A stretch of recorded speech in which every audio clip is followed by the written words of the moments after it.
Sal Berry and Tim Parrish. This is the Puck Junk Podcast. Welcome to another episode of the Puck Junk Hockey Podcast. Sal Berry here along with Tim Parrish. Excited as always that you are listening to us talk about hockey and hockey cards. Tim, how you doing? I can't complain. No one listens to me anyway. Oh, no, people listen to you every week on this podcast. Oh, well, there's those people. I'm not going to complain to them. I want to gain listeners, not lose them. Yeah, that's true. I'm still super amped because over the weekend, my beer league hockey team won the championship. So yeah, I saw that. Congratulations. Yeah, I mean, I had very little to do with the contributions to our championship. I did assist on a goal, maybe on 2 goals. The referees are really terrible about tracking points. Like, there was 1 goal I should have gotten an assist on that I didn't. There was 1 goal that I assisted on and they credited me with the goal. They're just that particular league, they just don't know what they're doing with the stats, but whatever. I think the important thing is like when you play, if you're not a high scoring player, then I think your hope is to not be a minus player. And I wasn't a minus player. I was actually on the ice for a couple of goals for us. I wasn't on the ice for any goals against us. So, yay. There you go. You know? Yeah. And I played better than a lot of NHLers. Well, yeah, but they're put in more high-pressure situations, and they're not playing in a lower D division. So they're also paid a couple dollars more. Yeah, whereas we're paying to play, they're being paid to play. I was going to say, what is league minimum in the beer league? Like, usually like what you end up paying is going to cost you anywhere from 15 to 25 a game, depending on where the league is and how much that league charges for a season, and then how many games you get per season and stuff. So that's what you pay for your ice time, roughly. But I was hockey is for everyone. As long as you have money. Well, God, yeah. How about that? Unfortunately. No, that can't be a more accurate statement. Hockey is for everyone. Did you say only if you have money, or? I said only if you have money. Yeah. No, it's so expensive.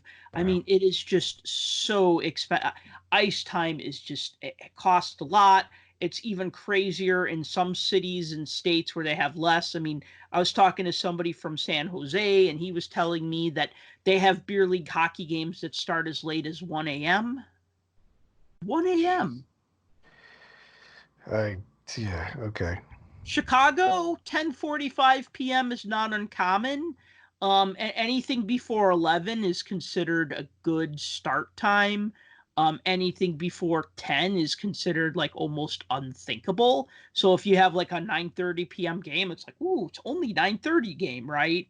So it's crazy what some cities have in as far as like ice times.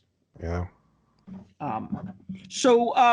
One of the things we're going to talk about in a little bit, our big topic for today, is we're going to look back at the 1994-95 NHL Lockout, which was 25 years ago. We're going to talk about that and how it affected not just the game of hockey, that could be a podcast unto itself, but also how it affected hockey cards, because there's a few things that, were really big as far as hockey cards are concerned. I mean, obviously, Parkhurst coming out with the cards in 51, Topps coming out with cards a couple years later, the big hockey card explosion of the early 90s, the strike in 92, the lockout in 94, the other lockout in 2004-05. I mean, all of these things played some part in shaping hockey cards and hockey collectibles. So that's going to be our big topic. But Tim, you want to talk about the Ottawa Senators firing their CEO, Jim Little? Yeah. So in the world of the weird Ottawa Senators, it came out today that they basically canned their CEO for conduct that was unbecoming a senator, or I forget how they actually worded it. Mm-hmm. And all sorts of things have been happening with Ottawa this year, and it's just a mess up there. I mean, Mm-hmm. it really and truly is. And it's like, you try to look at it with an open mind based off of the ownership and everything else that's there, but it's really hard, and I think a lot of people are seeing that. Um, he was just hired. Little was just hired like 2 months ago, Right. and so they announced that. Oh yeah, conduct inconsistent with the core values of the team and the NHL. Mm-hmm. That's what it said. So, um, you know, I've never met the guy. I don't know the guy. I'm not in the know. I don't know anything about him, but everything I hear from people talking, it sounds like Eugene Melnick is an impossible person to work with. That's all it seems to sound like. Did Uh, you see Little's tweet about his firing? I did because the statement that came out from Ottawa was kind of bizarre, I think. Mm-hmm. And, so Little comes out and he's like, look, I got nothing against the team. I have nothing against the city, the coaches. We all need to support them. But the team made this statement that contained language that I need to basically clarify.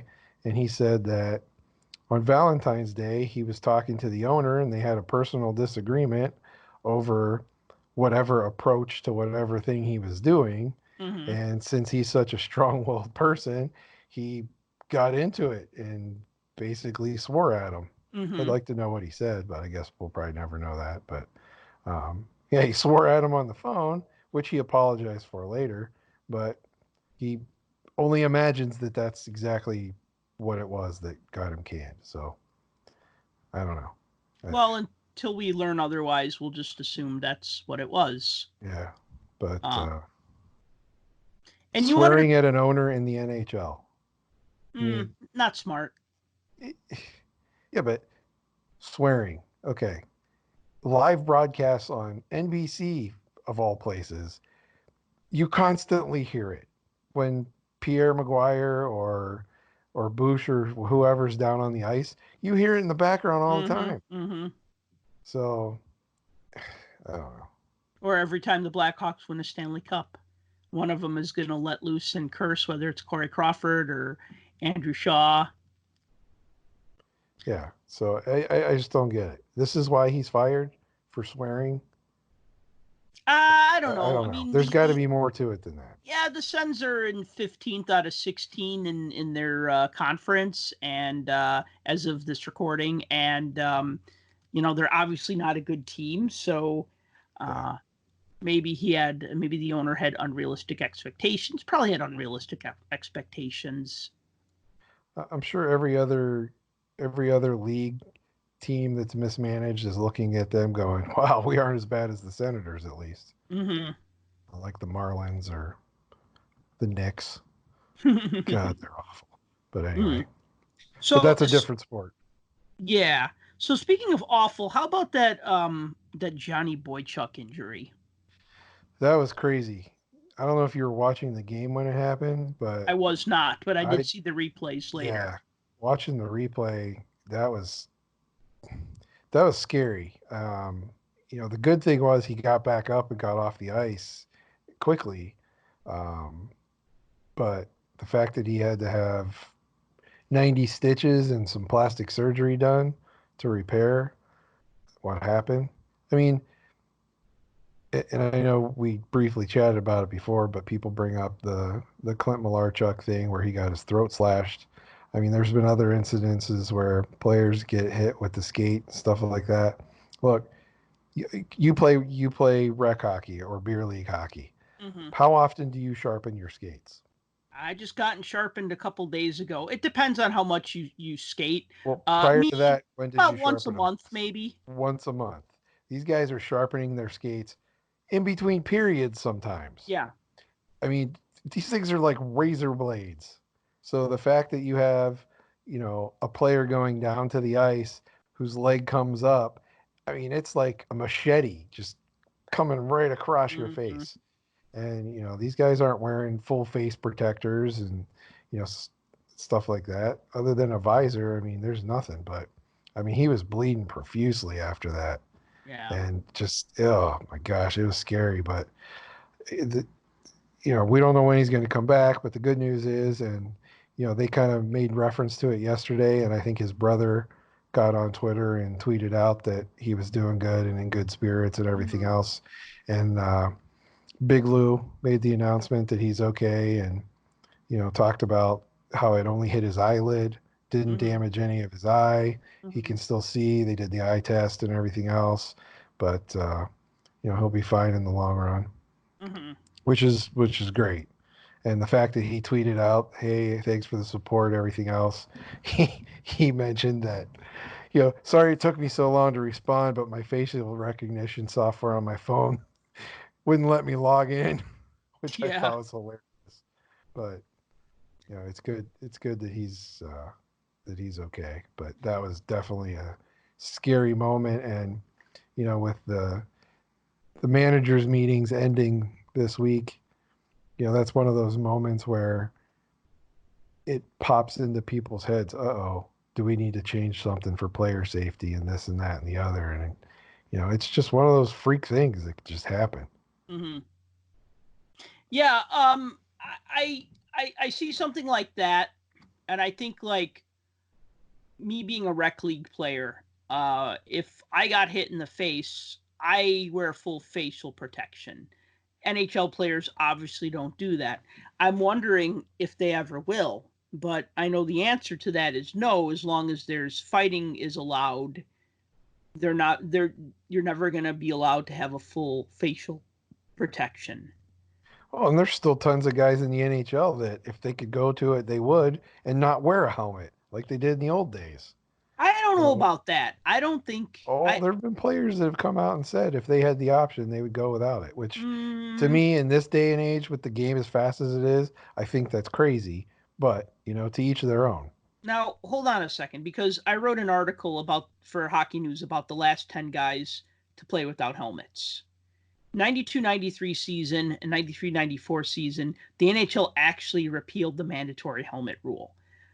Only two players um, tried that out. One was Greg Smith, who was an enforcer with the Calgary Flames at the time. He said that he went without a helmet for 10 games, and then he went back to wearing one.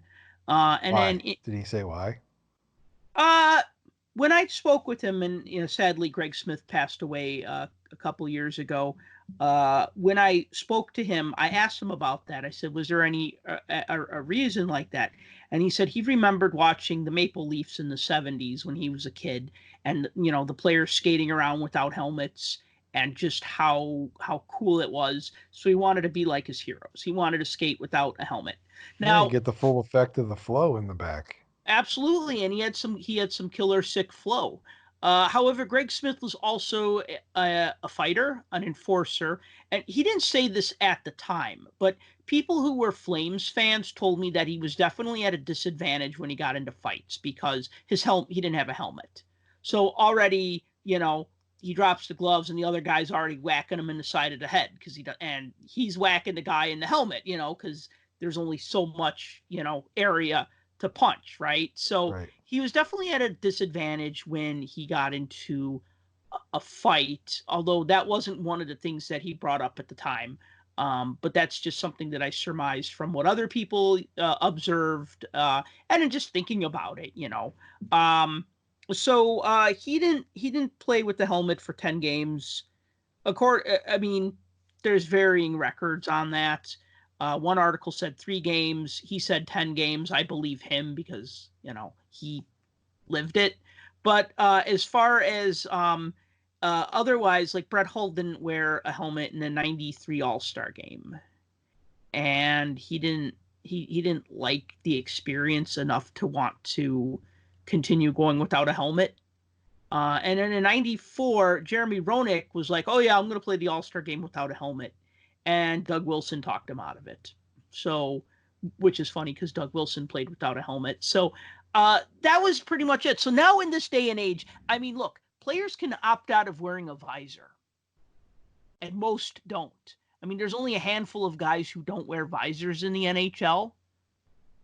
Otherwise, you have to that's wear it. true. Yeah. So I can't see a player saying, "Oh yeah, I would totally play without a helmet if they would just let me." But then they're wearing a visor. You know what I mean? It's like, well, if you really don't want to wear a helmet, start with not wearing a visor. And I'm not recommending that. I'm just saying. So I'm not sure about if I buy that. I was trying to think while we were talking here. I was trying to think of who the other one was, the other famous one, and it was Boreas Alming got stepped on by Gerard Gallant. He Oh had to yeah. get he had to get 200 stitches in his face. Shh. Yeah, there's some ugly pictures of that if you go Google that one, Boreas Yeah. Alming's face, and you'll see some nastiness where it went down from the top of his eyebrow, went right down his eye, down to the corner of his mouth. Wow. Yeah, so that was another bad one. But yeah, it was Gerard Gallant that did that. Yeah. So as long as players aren't wearing full facial protection, if they get rid of fighting, then there's not this whole like, well, you need to be able to drop the gloves and hit the other guy in the face mentality, right? Then it's just And like half the everybody. time you watch the fights and they don't ever take their helmets off. They're like punching each other in the helmets and stuff. Yeah, It's there's really not a ridiculous. lot to punch. I break my hand doing that. Yeah, so I would just, I don't know. I mean, whatever. People are going to argue that fighting has a place in hockey, and I tend to agree, but at the same time, I'm just like, I want the guys to be safe, though. I mean, we don't want to see Johnny Boychuk get hit in the face with a skate and miss a bunch of games either. You don't see anybody. You don't see that happen to anybody. Uh, Despite the fact that it's fast paced and high energy and lots of testosterone flying around out there, and you like to see tempers flare and boil over. In the mm-hmm. grand scheme of things, I don't think anybody really wants to hurt each other. No, no.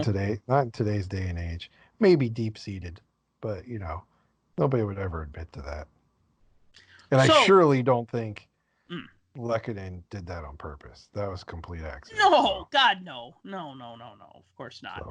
So Um, So speaking of purpose and doing it on purpose, so there's a little bit of a video that kind of made the rounds on Twitter with the card collectors of some guy searching packs and some other guy who's taking the video is yelling at the guy, and then a couple of Walmart employees intervene. I mean, it sounds, the way I describe it sounds way cooler than it actually is. I don't know. It was pretty cool. Actually, the guy, it was silly. The guy, whoever took the video. Mm-hmm. Okay, look, pack searchers Yep. are dumb. They're just dumb. Okay, not so much because they're just dumb.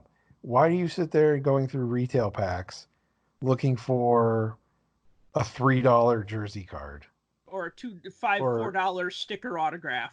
Yeah, and not like you're going to be able to find the sticker autographs necessarily because they're about the same size as the rest of the cards in most cases. Right. But being able to find a jersey card, and honestly, nobody really wants jersey cards anymore. And these are the retail ones, which are usually different prints in most releases than anything else. So watching somebody sit there and waste all their time looking for a couple dollars worth of stupid jersey cards, it's dumb. It's silly, and getting that upset over it is ridiculous. I understand it though, because what they're doing, I don't know if it's illegal or not, but it's probably borderline.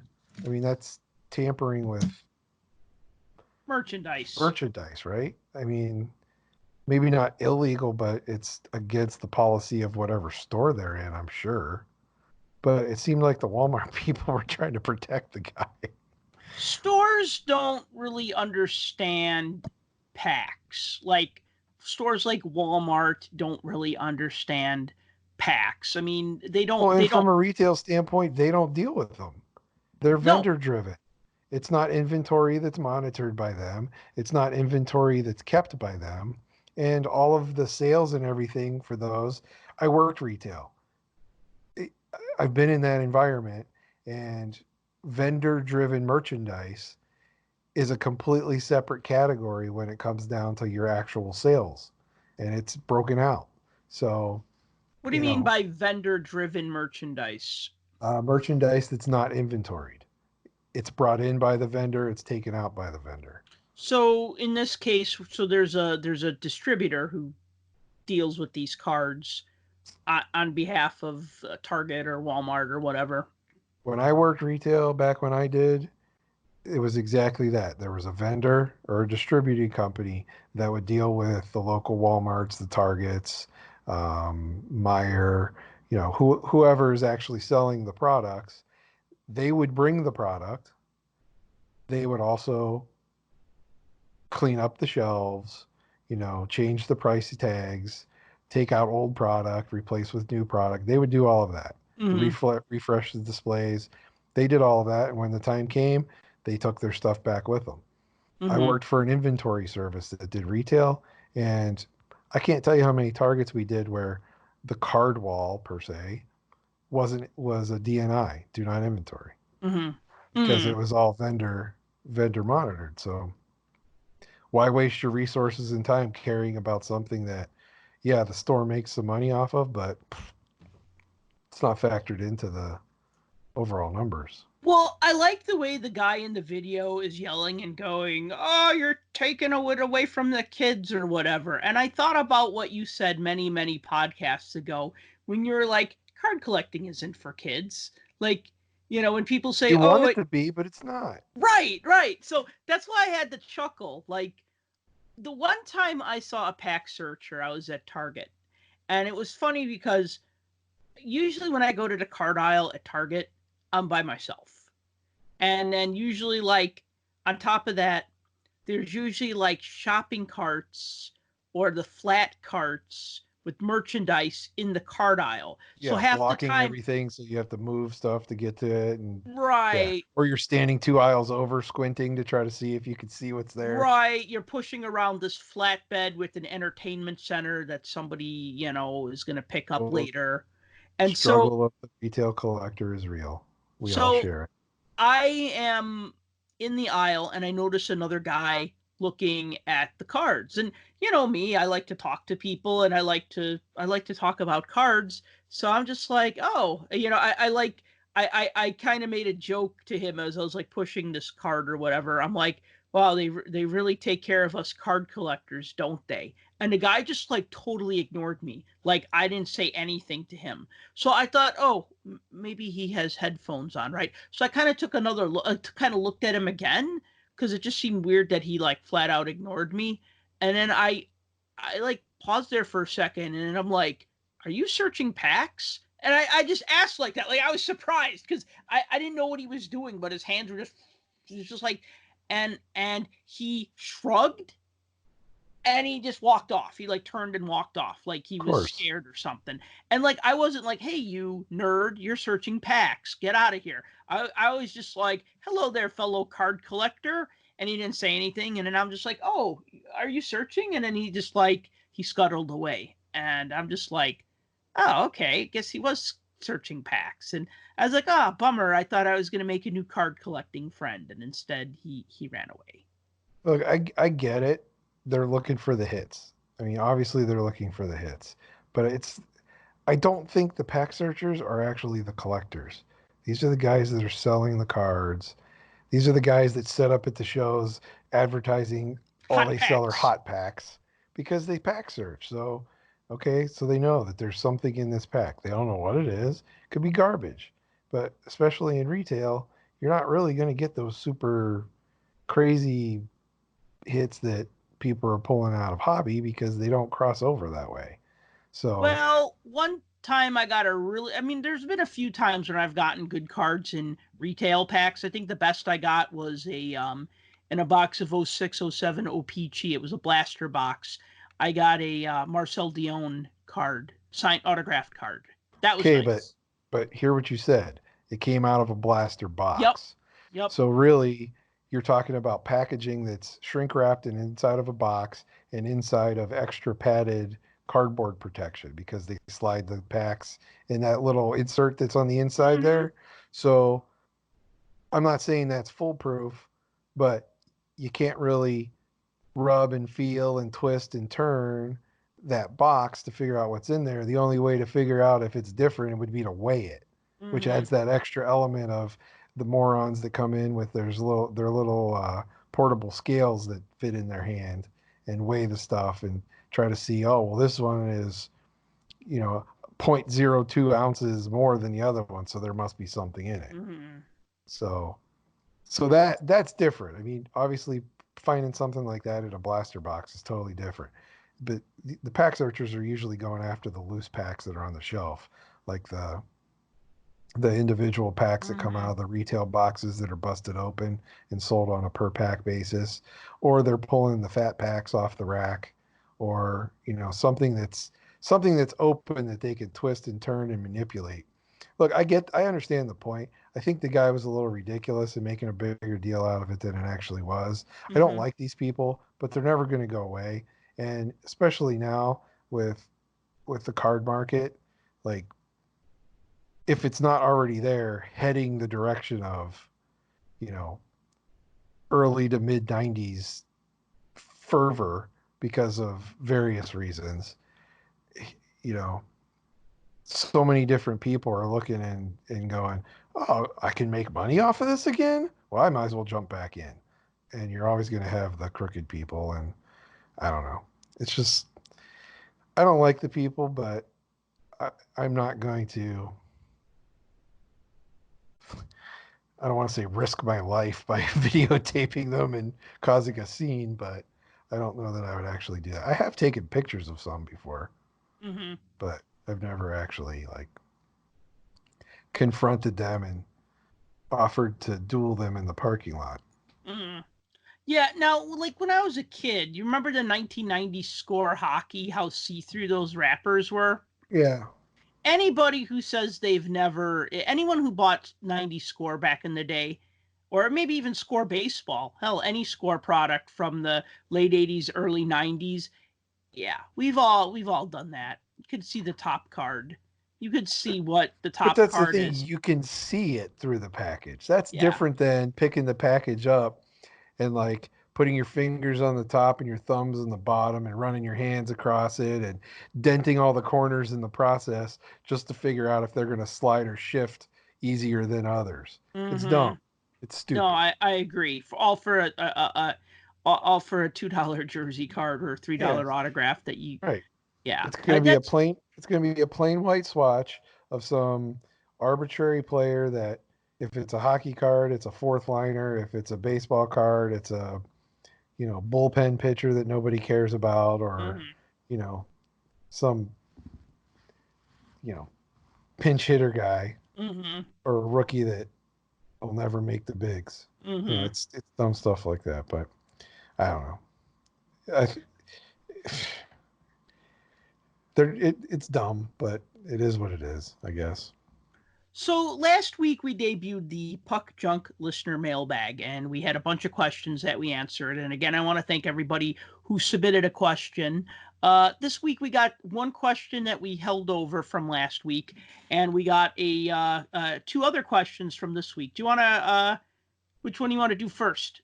Should we do the one from last week?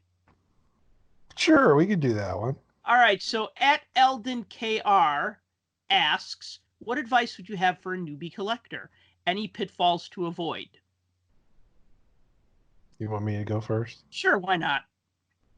I have one Okay. rule and one rule only, and then a bunch of little smaller rules that are like indented, like a outline. But that main rule right off the bat is collect what you like, right? Collect what you like. Collect what's fun. Collect whatever the bleep you want, because there is no better part of this hobby than being able to go back and look at your collection and actually feel satisfied and be happy about it. So, if you're just getting into collecting and you're just starting a collection and you just want to, you know, you're not sure what to do, who's your favorite player? Who's your favorite team? You know, what what's your favorite sport? Narrow it down like that. If you're going to be a hockey collector, okay, you can't collect everything. It's impossible. So who's your favorite team? Well, let's narrow it down to that. Who's your favorite player? Let's narrow it down to that. Do, Do you like just rookies? Do you like just defensemen? Do you like just guys born on June 10th? I mean, that come up with something that actually makes you happy and is enjoyable for you. And then everything else will fall into place. Because the one thing you want to avoid, talking about pitfalls, is you don't want to fall in that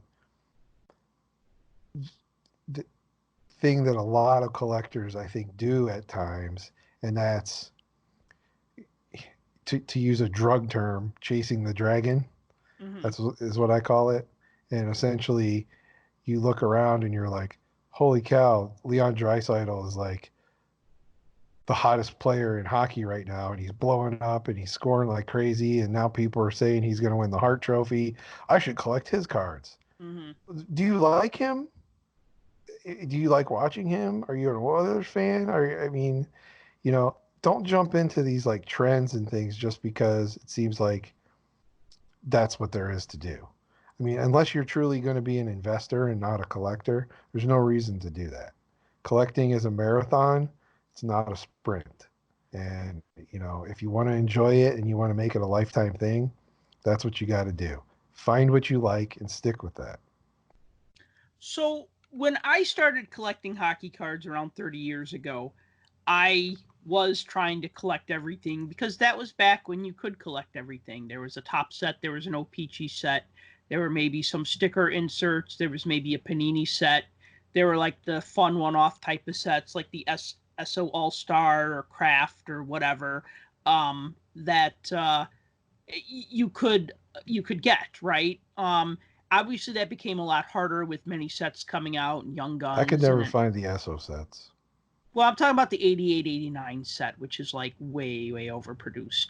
The ones that have they're like old stamps. You have to moisten the back of them to stick them into the book. Oh, they're like white on the bottom with a fake signature and you have the picture above. Okay. Yeah, they're like standard.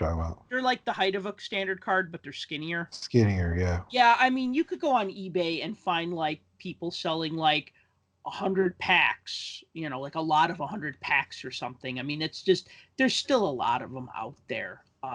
What my advice is for a newbie collector.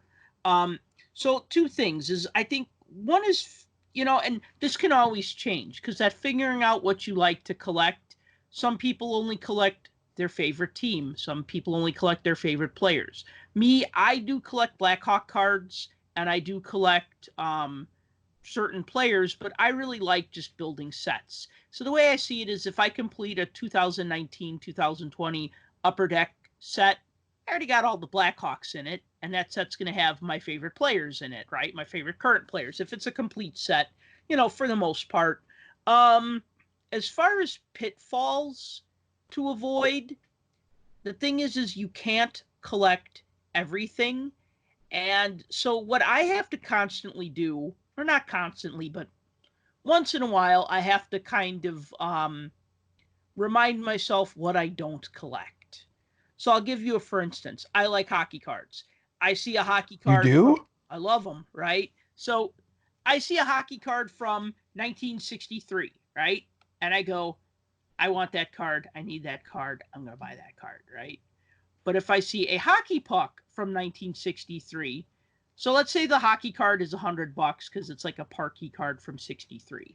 And let's say the hockey puck is $100 because it's like an old vintage Toronto Maple Leafs puck. Okay, it'd be more than $100, but let's say both things are $100. Now I'd look at the old puck and I go, man, that is cool. That is a piece of hockey history. Look at how the logo was different. Look at how this, that, and the other thing. But the thing is that I tell myself, I don't collect pucks.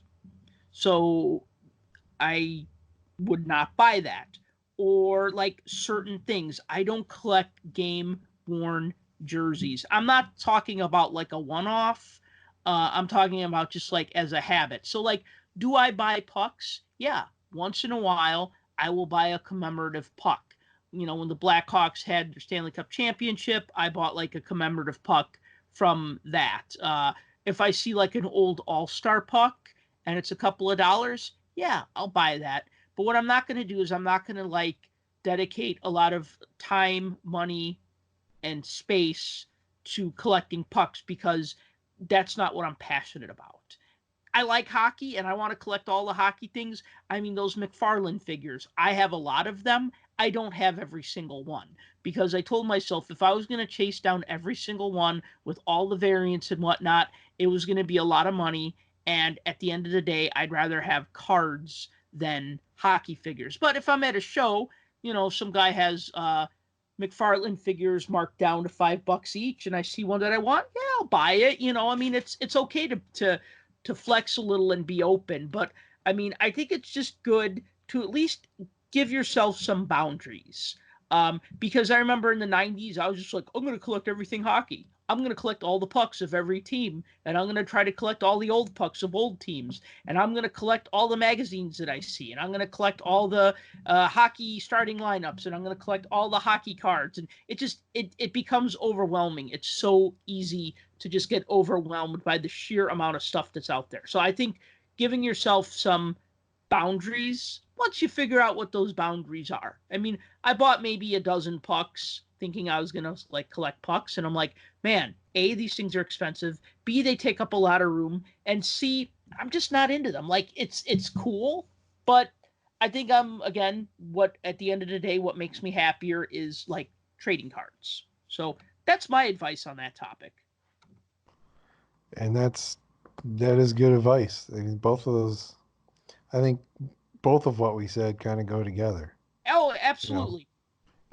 Focus on what you like, and you can't collect it all, so just have fun with it. You just got to have fun with it.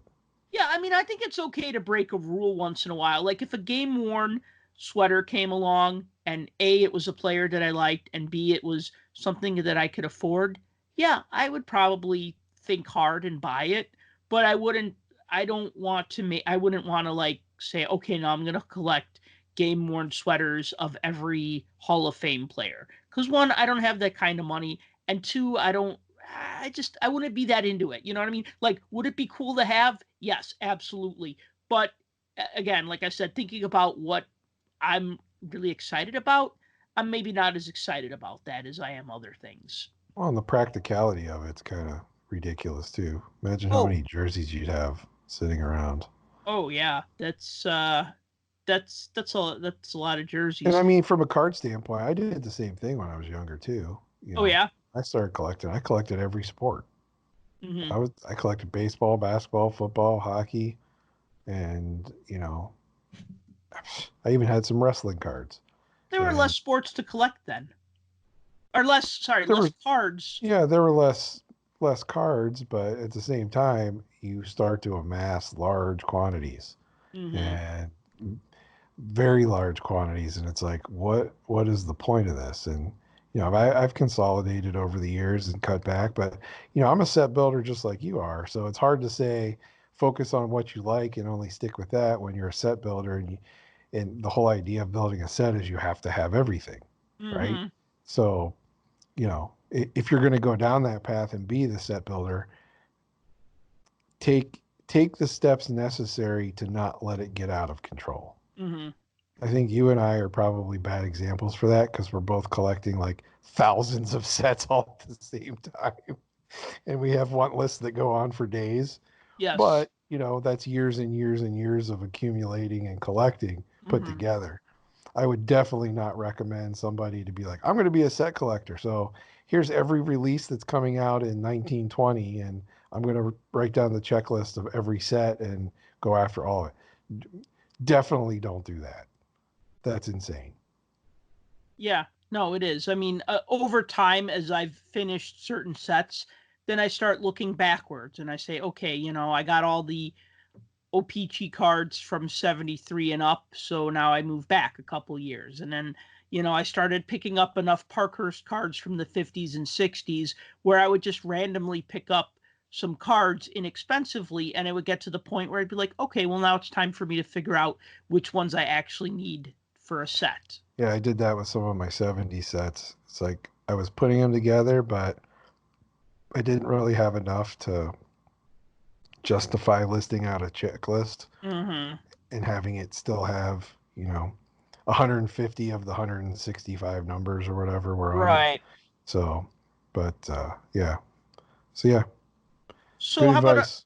how about our next question here? So Chris Party 07 at Chris Party 07 asks, how can Upper Deck better promote new products? It seems like the hockey community is less accepting of innovation / Chrome than the other sports. Yeah, and he goes on to bring up an example of how the new Upper Deck Allure is very similar to um, Select in Panini across the football and basketball sports. Mm-hmm. And kind of brings up the fact that, well, Allure is not very popular. Mm-hmm. Well, I could say to that point, Allure is brand new. And we talked about this on the last show or the show before. This is a brand new product. It's never been out before. It's a new branding name. People aren't familiar with it. They're really not sure about it. And from the looks of things, what's been hitting the secondary market, I think it's doing okay. Um, I think as more of it gets broken in a lot of the breaker, um, called the breaker society, and more of Mm-hmm. it starts hitting, you're going to start to see some of those bigger hits hit the market. And I think those will draw a lot more attention and bring more attention to it. I think as the season starts to wind down, you'll see some of these rookies take their place on the top list, and people will definitely be chasing the rookies in that set. Mm-hmm. But to his first point, my opinion, I think Upper Deck does a really good job of promoting their products. And Yes. I'm not saying that because I'm expecting, Upper Deck to come and, pay for my mortgage on my house for a month for an endorsement. I'm saying that because since Upper Deck is the only licensed NHL trading card manufacturer, they have done what I think they needed to do, and that's get out ahead of social media, whether it be on Twitter, on Facebook, on Instagram, get it out there, talk about their product, respond to customers' concerns, and interact with people. They've done a really good job of doing that. Um, I don't necessarily think that the other major companies do. Leaf's pretty good about interacting, but we've discussed some of those issues with Leaf before. Mm-hmm. But and not that every company doesn't have their detractors, because they all do. I mean, Upper Deck gets slammed all the time by tons of people. Granted, most of them aren't hockey collectors, Mm-hmm. but you know, hockey collectors are kind of they're an interesting bunch, I think, for the most part. When you get a group of them together, it's like they like what they like. They're very loyal to the product. They're very loyal to their brands, and they're very loyal to the collection that they're trying to build. And they kind of stick with that. So, Mm-hmm. flagship Series 1, Series 2, people know that. They've seen it for years. They know what it looked like. They know what to expect. They know what they're going to get out of it.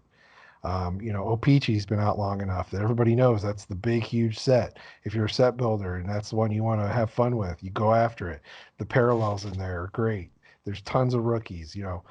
Everybody knows MVP has the redemptions in it. Everybody knows Artifacts has a bunch of, you know, jersey cards and stuff like. People get used to that. So when a new product hits the market, you're just like, oh, what's this? How is this different? What's it going to be? Is this, and this? You want Prism, you want Chrome, there's O-Pee-Chee Chrome. If you want more Chrome, there's the parallels that are in the Mm-hmm. O-Pee-Chee base set. If you want, Allure is kind of a chromium type product.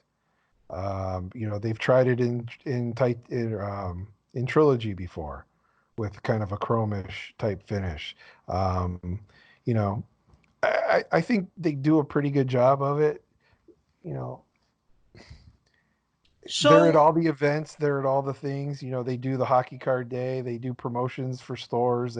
They do a lot of that kind of stuff. So I think they do a fairly decent job for it. I think it's just the hockey market and hockey collectors in general are, I don't want to say they're set in their ways necessarily, but it's a different breed, I think. It really is. So one thing, the guy who asked that question, so he had a follow up, and he said, "I'm not talking about UD in general, but since 1516, they've launched a bunch of new products that seem not to be embraced by the collectors: Countors, Champs, Synergy, Full Force, Fusion, SPX Overhaul, Black, merged in, Chronology, Clear Cut, Allure."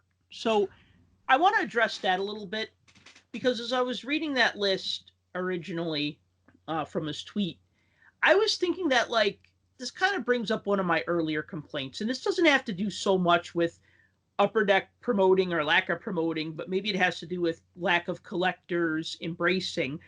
I find a lot of the sets look the same. And I think that's what really turns me off. I mean, I think we like Champ. We talked about how we like Champs because it looked different. We like certain sets because they have a look to them that we like. But some of those that he's listing are unique. Synergy Yeah, doesn't look like anything else. but Synergy, I'm not a big fan of Synergy, but it doesn't look like anything else. I It's know, got but it part doesn't. acetate, part not acetate, see-through cards. Champs doesn't look like everything else. No, but I look at Full Force, and I wanted that to be Well, Full we talked about Force. that last week. Full We Force did. was kind of garbage. It was kind of garbage, but I Yeah, wanted it to be like a 90s throwback kind of set, and it wasn't. sure. And I looked at the base cards the other day because I have a full base set, and I looked at them, and they just kind of look like, if you change the Full Force logo to a Fleer Ultra logo, it'd be a Fleer Ultra card, right? There'd Well, really and be they weren't anything. Full Force wasn't anything special. I'll give you that. right. So I mean, okay, big deal. So Synergy It uses never came back either, by nah, the way. So nah.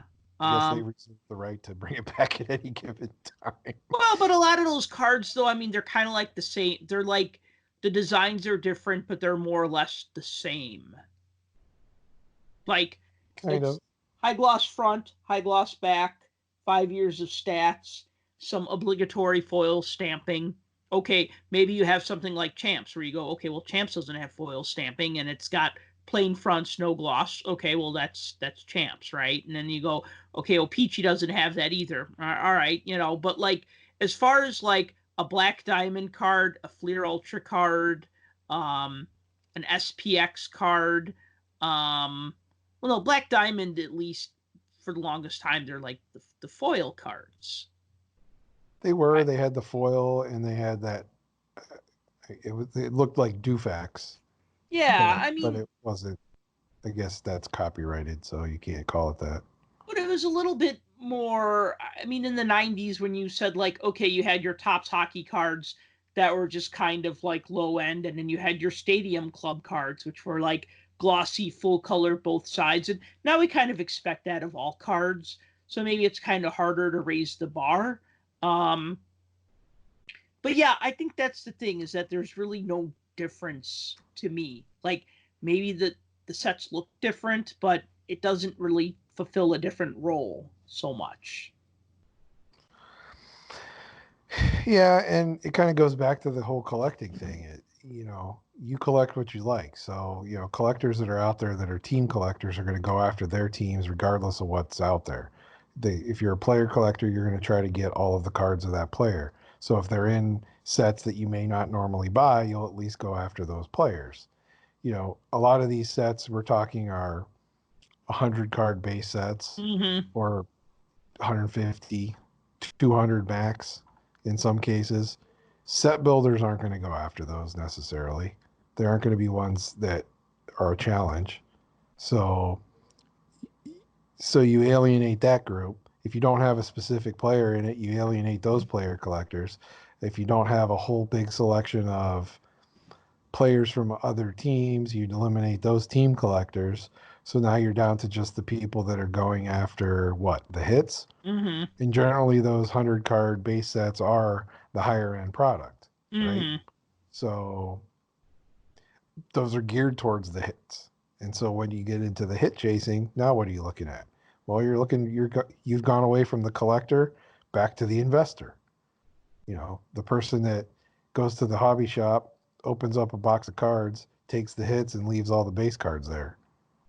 You run into those kinds of things. So, but again, just go back to, hockey collectors, I think, are a different breed, especially when you look at the market today. Mm-hmm. Basketball's huge, huge, and card prices fluctuate on a daily basis based off of individual player performance. Mm-hmm. You don't necessarily see that in hockey. You see it in baseball, you see it in basketball, you even see it in football. If a running back goes off for 150 yards, all of a sudden Monday morning, hop onto eBay, hop onto COMC, the card prices went up. You will see them go up. You don't really see that too much in hockey. You get that with the rookies, but you don't get that with most of the other players. Okay. So one other question that we got, Chris Manuel asks, what is your one PC never ever trade card? Mine is a 5152 Parkhurst Bill Barilko card. So I think, when I was younger, I'd be like, oh, I would never trade these cards. And I think once you've seen things enough times, you know that if you get rid of a card, you can always buy it again. But I think he's talking about maybe something that I have sentimental attachment to. So I have two cards that come to mind for me. One is my 69-70 Tony Esposito rookie card. I actually have two of that card. But the one that I bought with my own money when I was 15, and I called like every card shop in Canada that I could find a phone number to, and called up and asked them if they had a Tony Esposito rookie card. And I probably spent $30 in long distance phone calls, calling all these card shops, found a card shop that had it, bought it. Forgot what I paid for it. It was over $100. And I mean, it's I mean, I think it has a stain on the back, which he didn't disclose, but I didn't care. I was just so happy to have this card. So to me, that's one that I feel really sentimental to. And then the other one is the Ken Dryden that my grandmother gave me for Christmas of I think it was Christmas of '93. It could have been '94, but that's the other card that I don't think I would trade either of those. And you know what? They're not really cards that like are hard to find. So I don't think somebody would say to me, "No, I must absolutely have that Tony Esposito rookie card in your possession," because you could just find one on eBay that's probably in nicer shape. And same with the Ken Dryden. But like I said, most of these things, I mean, unless you have like a 1911 George Vezina rookie card. I mean, most of these cards you can find again. Even a Gretzky rookie, you can find Gretzky rookies. You'll pay for it, but they're not at all hard to find. Heck So no. that's kind Look of at the my. look at the top 100 most watched eBay auctions right now, and about Mm-hmm. 65 of them are the Gretzky rookie. Yeah, and it's the So most graded hockey card. the if I was to go on the same lines, if we're sticking with specific hockey cards, and I know everybody's expecting me to say, "Oh, Mario Lemieux rookie." Yes, I would not get rid of that, but I'm not going to go with that choice. Okay. I got 3 packs of O-Pee-Chee Premier back in 1991. Mm-hmm. And when I opened them, there was a Yager rookie. And I still have it today in the same case I put it in back then, which was one of those fat screw down cases. Mm-hmm. And it's still in there, and I will keep that card forever because that was like the card to have back then. And at one time, there were dealers selling that card for $150. And I thought, I have that card, and I thought I was the coolest kid on the block. But so that would be one. I also couldn't ever see. I don't think I could see myself getting rid of my Dryden rookie, just like you said, Dryden too, Mm-hmm. because that card it's such an iconic card. It's like the only card where it's an action shot of the player out of that Mm-hmm. whole entire set. It's just cool. It's an iconic card. I think those would be my non-Mario Lemieux rookie two choices of ones that I would never get rid of. Yeah. All right. Those are both really good cards. So segueing over, because speaking of rookie cards, so Wait, not David to beat a dead horse, but you did say what was his one? 5152 Bill Barilko Parker's card. Okay. Bash and Bill. Bash and Bill. Yeah. He's an interesting story. He is. If anybody out there listening doesn't know the Bill Barilko story, look it up. Don't go to Wikipedia and look it up. Just look him up and find his story. There's a tragically hip song that was written about him. Yes. More specifically about his 91-92 Parkhurst card that uses the same photo as the 51-52 Parkhurst card. Sorry, 91-92 Pro Set card that uses the same photo as the 51-52 Parkhurst card. Though the Parkhurst card is colorized and the Pro Set card is sepia toned. So, David Ayers, E-Bug Sensation, is getting Speaking of beating a dead horse. Oh, hey now. Aren't his 15 minutes up yet? Yeah, well, I haven't seen him on the news or on talk shows lately. Yeah. So it's what you got to do. You got to be like you got to make the most of it when you can. You can't be like Homer Simpson who bowls that perfect game and then just wants to be everywhere all the time. If you remember that episode. Oh yeah. Yeah. So everybody said, "Hey, is he going to get a hockey card?" And last week we were like, "Yeah, he'll be in a game dated moments card. Maybe he'll get a young gun.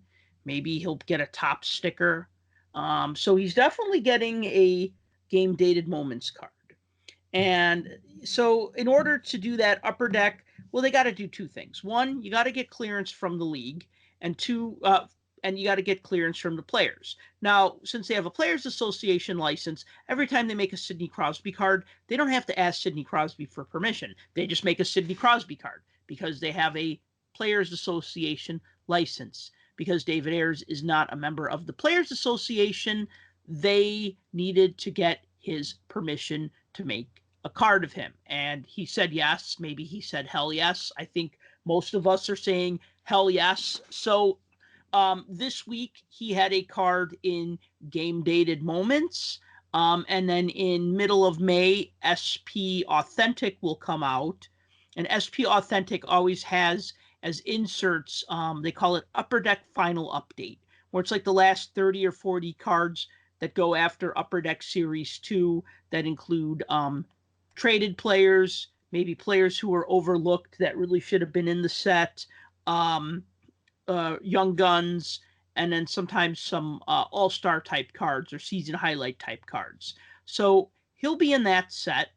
That's going to be harder to come by because, I mean, your odds of pulling a young gun in a box of SP Authentic, we're talking what, like maybe one?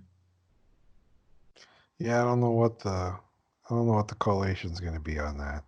So what I did was, because he was also in game dated moments, I'm like, all right, well, this card I can definitely get. You know, you got to buy it, but it's a card that you can get. You know, you just, it's funny because earlier this week I put up an article, how to get a David Ayers rookie card.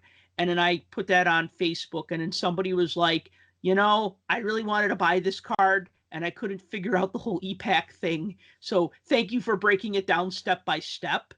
And then he was like, call me old fashioned, but I remember when you could just buy cards.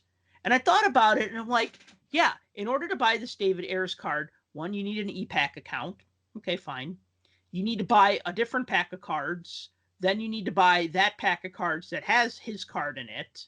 Then you need to have a COMC account. Then you need to link the accounts. Then you need to transfer the card. Then you need to pay to have the card shipped to you. If you think about it, that is a lot of steps to get one card, especially if you're not like really a hockey collector. I mean, like with Topps Now, if they made a baseball card of a certain player and I wanted that Topps Now card, I could just go to Topps, buy it, and be done with it. I don't have to like, well, I mean, you got to sign up for an account, but it's not like, oh, and then you need a COMC account to send it to you, and you need to link the accounts, and you got to do all this jujitsu just to get this hockey card.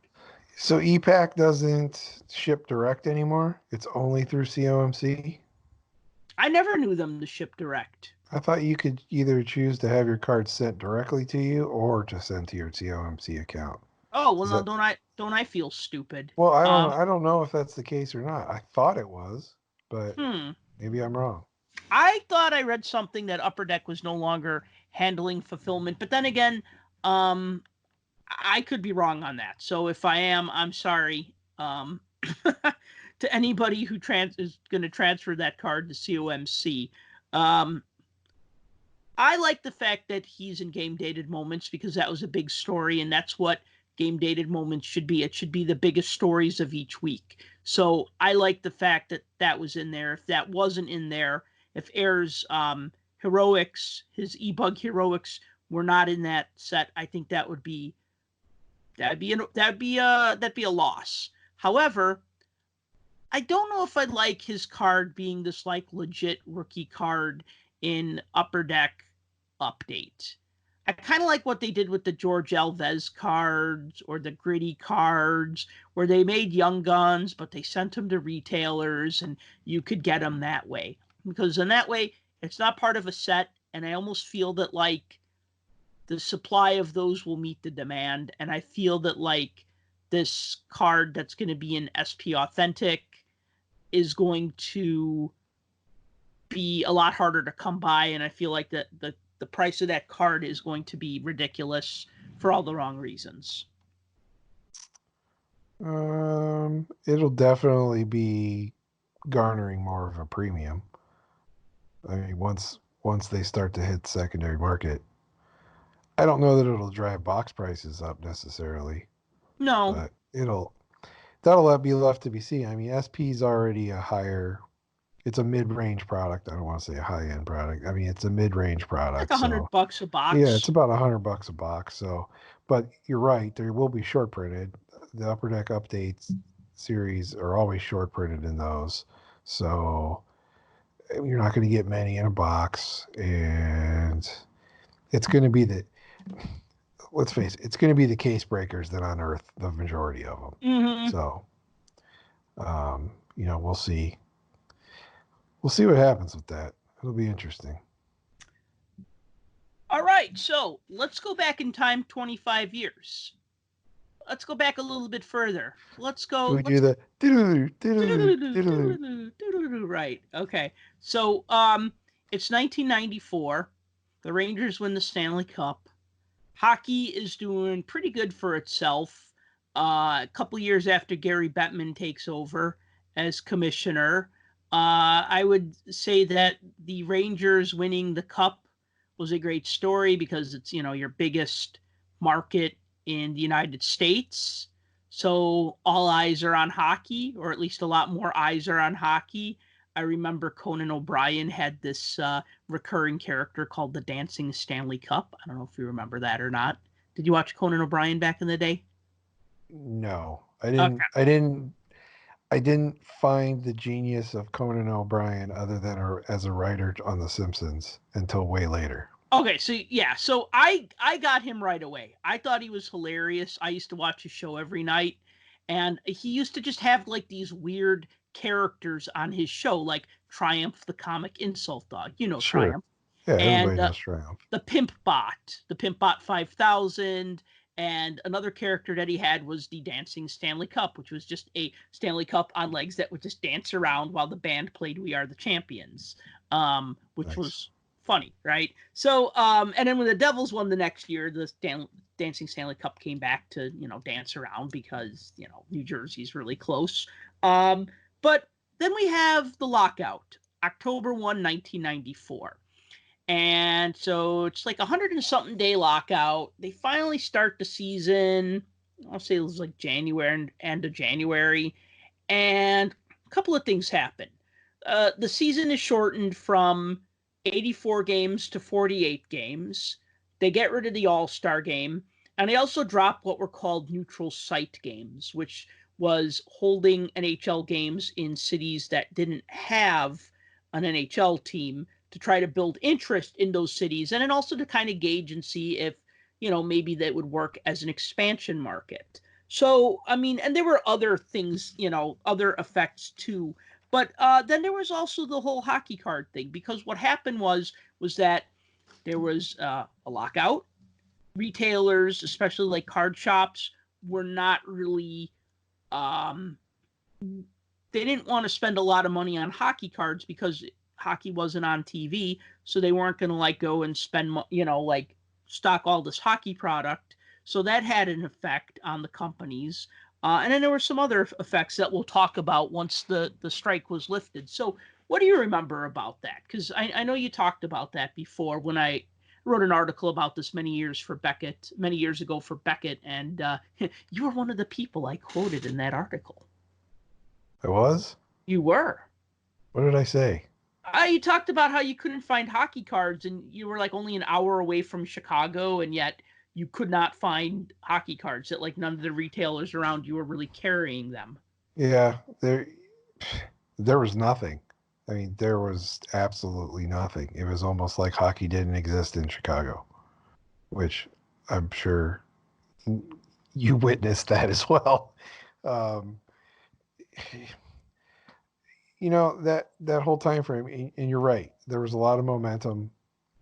A lot more people were paying attention to hockey. It was an exciting game.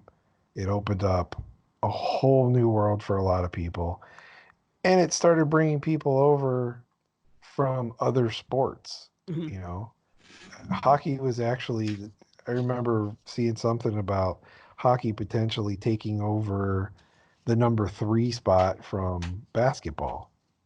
As far as popularity wise. And so, the whole lockout just brought that whole entire vision of the future to a screeching halt. And, kind of pushed the NHL backwards when it came to that popularity thing. And, from a card standpoint, I don't remember, at least until a couple years later from there, I don't remember a whole lot of anything out there that you could buy. I mean, so that was a time frame where there were still a lot of card shops around. So in Chicago that year, 94, 95, I would have probably bought the majority of my cards from the local Jewel Osco. Jewel's a grocery store, Osco's a drugstore, and those two are usually, if there's a Jewel, there's usually an adjoining Osco. And so the Osco by my house used to carry lots of cards. So I do remember buying Score that year. I do remember buying Upper Deck that year. I would have to go out of my way to go to a shop, and I didn't really have any incentive to. But yeah, I mean, you're right. I mean, other people talked about, especially back in the day, they talked about card shops just not, they bought a box of Score. Nobody's buying the cards, so they just sit there on the shelf. So they're not reordering. You know what I mean? They're not buying the cards. Yeah, that's the thing. So distributors have product available from the manufacturers, and if they can't get rid of them, then what? So one thing. So a couple of, I got some funny things here. So one is that originally, so for 93, 94, let me think about this for a second. For 93, 94, card companies were cut back to 2 sets each. Because in the prior year, you had Right. like Topps was making Topps and Stadium Club and Bowman, and O-Pee-Chee was making O-Pee-Chee and O-Pee-Chee Premier. And, and some of them were at like 2 sets anyway. But, so that 93, 94 season, that's when Bowman got dropped as a set. And what happened was in 94, 95, it started out where companies were only going to make 2 sets each. Well, then one of the things that they negotiated, so just an FYI, the 93, 94 season, the players were actually playing without a collective bargaining agreement. And they were doing that in good faith because after they did the strike in 91, 92, they did sign a bargaining agreement with the league that was retroactive to the start of 91, 92 and 92, 93. So those 2 seasons were covered. 93, 94, they were supposed to work out an agreement. They didn't do it. 94, 95 rolled around. The players were going to play. I mean, I remember full page ads in the Chicago Sun-Times and the Chicago Tribunes from the Players Association saying, we were prepared to play this season and continue to negotiate in good faith with the National Hockey League. And it was the NHL who locked us out. So, I mean, the NHL, and that had to be made abundantly clear too, because people, the few fans that were around that you could find were pretty peeved off at the players. Yes, and so they had to make that it was clear. Damage control. But another thing that happened that season, that was the first year of the NHL's contract with Fox. Do you remember the NHL on Fox? How could I forget? It's a beautiful thing. I didn't mind. You know what? I didn't mind Fox's coverage at all. I thought the coverage was good. Loved it. I thought the answers were good. I thought all of that was good. What I didn't like is when they tried to, hey, look, let's put this glowing. Hey, freaking. Just stop it right there. Yeah. As Eddie Olczyk would say, just stop it right there. I know where you're going with this. I don't like. Hey, they're gonna start using puck tracking technology. They talked about, but it's not going to be the glow puck. No, I know. If you watch the All-Star game, it's going to be what they did with that, which I didn't like either, where they started popping up stats and all kinds of craziness all over the screen where you could follow the players around and see how fast they were going and all this kind of stuff. They got to get people to look up from their iPhones somehow, and that's how they're going to do it. Well, they're trying to get advanced analytics and dig even deeper into the game, and that's fine. I think that it was funny. There was a whole conversation on NHL Network Radio, not to get off the subject. No, I saw that too. Yeah. On NHL Radio today, mm-hmm. It must have been an hour-long conversation about how the puck is going to cost more than the regular puck. It somewhat feels a little differently according to certain players, and what's going to happen if a puck goes into the crowd? Does the crowd get to keep the puck, even though it costs more money, or do they have to give it back? And I'm like, why are we even having this conversation? Now, they said they tested that puck a few times in some games more than a few. They've been season, testing it for quite a while. And they didn't tell the players, and nobody said anything. Well, apparently there's a story going around, and nobody knows who it exactly is, but there's a goalie with a superstition that every time they go, before they give the puck back to the referee after they catch it, mm-hmm. they flip it. Mm-hmm. So they flip it over to the side that has the logo. Mm-hmm. And when they were using one, there's no logos on them mm-hmm. because they're, for experiment. And he flipped the puck and kept flipping it, and there was no logo on either side. And so that's what tipped him off that something's not right, because this isn't a normal puck. But Bettman even said they've been using it for months. And, they randomly put it into games, and it's worked out really well. So it's been tested. So getting back to the 94-95 season. No glow puck. The NHL had a national television contract worked out with Fox, which means that the NHL games were on free TV. I mean, before that, it was ESPN. Before that, it was Sports Channel America. Before that, it was ESPN. And before that, it was USA. So, I mean, the NHL had been buried on cable for a long time. So the fact that people could watch a hockey game on a Saturday without cable was great. So they had this big contract lined up, but then they have the strike, so that was also a buzzkill, because like we said, things were on the up and up with the Rangers winning the cup, with a lot of attention being drawn to hockey, and then with this big television contract with Fox in the United States, and then the lockout. So the first bad thing about the lockout is that there were some casualties. There were some canceled sets. Now, the card companies were told, hey, you could do another set. You could do a pricey premium set, because that's what the players wanted. Because the players were like, well, this sucks. You're only allowing each company to make 2 sets a year.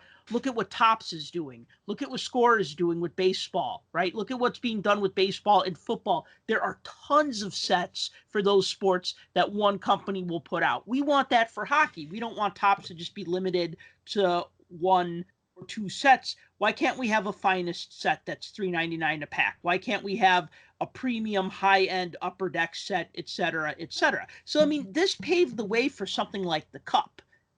Baby steps. But, I mean, you got to go to a $5 pack of cards, from a $1 pack to a $5 pack before you could go to a $500 pack. So there were sets that made their debut, and we'll talk about those. But as a result, there were some casualties. Topps decided to cancel Topps Stadium Club Series 2 because they wanted to put more focus on the Topps Finest set that was coming out that set.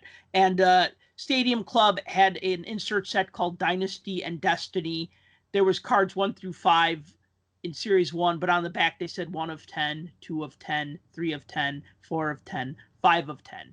And then people will be like, I can't find cards 6 of 10, 7 of 10, all the way through 10 of 10. It's like, well, they don't exist. So that was a casualty. Score Series 2 didn't come out because Score wanted to put their focus on their high-end set that they put out, the Pinnacle Select set.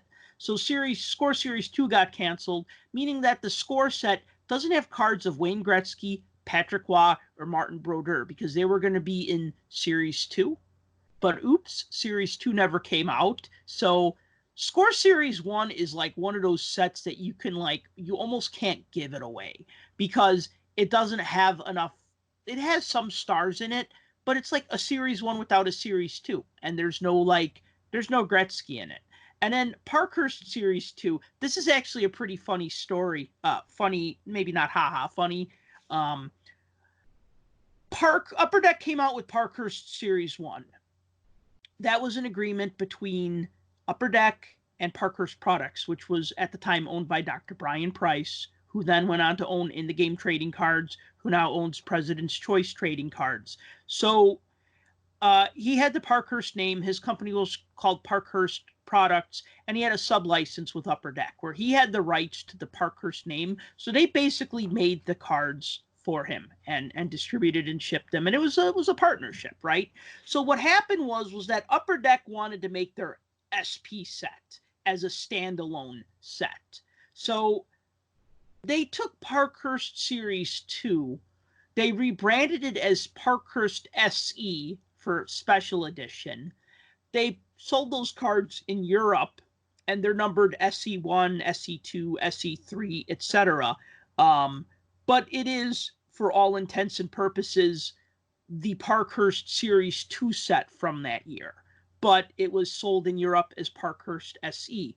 Notable cards in that set include Daniel Briere and J.S. Jaguar, 2 years before they got cards in other sets.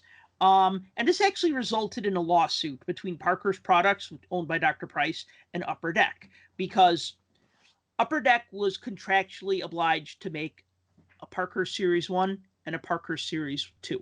They didn't make a Series 2, and they were not allowed to ship the cards over to Europe. That was going to be some different sort of, I don't know, that might have been something that Dr. Price might have been working out separately, like how he would handle his European ventures there.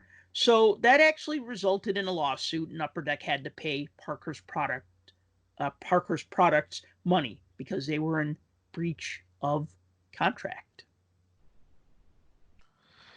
Yeah, and you know what? Those SE cards, they didn't look any different either because they were supposed to be part of Series 2. The only thing really I remember different about that set wasn't the wasn't the whole back end of it like the World Junior? Yeah. Was it World Juniors or was it Canada Cup or It was World no, Junior. it was World Juniors. Yeah. That's how you had Jaguar and Briere in that set. Because that was that the first year that Upper Deck came out with or put the label Program of Excellence, or did they have that beforehand? I can't remember, I think honestly. that's the first time I remember seeing it on a card, because that's been recycled years and years and years since then. So the SC cards were in for all intents and purposes they were Parker Series 2, but they were marketed as Parker Special Edition. They were sold in Europe. They were sold in like Finland and Sweden. I actually have a promo card for Parkhurst SE that's written in Finnish and Swedish. I'll put a link to it in the show notes because it talks about this exciting new set by Upper Deck featuring your favorite NHL players. But yeah, I mean, there's no overlap between Parkhurst Series 1 and Parkhurst SE. I mean, anybody who didn't get a card in Series 1, I can't remember like what players were not in Series 1 that should have been, but they were in Series 2, or anybody who was traded and in a new uniform, they were in Parkhurst SE. So that was... So let me ask a question here. Sure. Just because you know more about this than I do. So Dr. Price owns the Parkhurst name. He did at the time, or he leased it. He had. I'm speaking in that time frame. Okay. So he owns the name, but what was it? He didn't have the means to produce the set, and Upper Deck comes along and says, "Hey, if you let us use this name, we'll give you X amount of dollars, and we'll produce this set." Is that how that worked? I don't know what the specifics was between them, but remember the NHL and the NHLPA only gave so many card companies licenses at the time. Right. Because if you think about it, there were companies making, there was like, remember wild card football cards? Oh, yeah. And then do you remember like all of those companies that like maybe threw out like promo cards of hockey cards that never actually got made into sets? Sure, so, like Action Packed. Talk about Action Pack because I got to actually bring them up because they were a casualty of this lockout. But what happened was when Dr. Price originally got the Parkhurst name, he took it to Pro Set. Pro Set made Parkhurst in 91, 92, and 92, 93. For 93, 94, there was no Pro Set. So he had the rights to Parkhurst, so he went over to Upper Deck because Upper Deck was only putting out one set a year, right? So the 2 set limit didn't really affect them because they were only putting out one set. So if anything, they're just like, all right, well, we'll put out this other set. So it was an agreement that worked for both companies. They got the rights to make these trading cards with this iconic name. And Dr. Price worked with the company who had the license because he didn't have the license, but he had the rights to use Parkhurst. So that's how that worked out, if that makes sense. Well, if you look at the Parkhurst and the Parkhurst SE cards from that year, and we were saying that the Parkhurst name was actually as Parkhurst Products Inc., right? Yes. It says that on the card, but it also says printed by the Upper Deck Company. Yeah, but if you look at the Parkhurst Tallboy retro set they made that year, those don't say Upper Deck. They just say Parkhurst, the Parkhurst Company. I don't know what happened with that. Maybe they got their own license then because this was because the previous license was breached. Our previous agreement was breached. I don't know. I want to say that because there were 3 Parkhurst sets that year. The retro sets, yeah. And the third one was the 64-65 Tallboy set.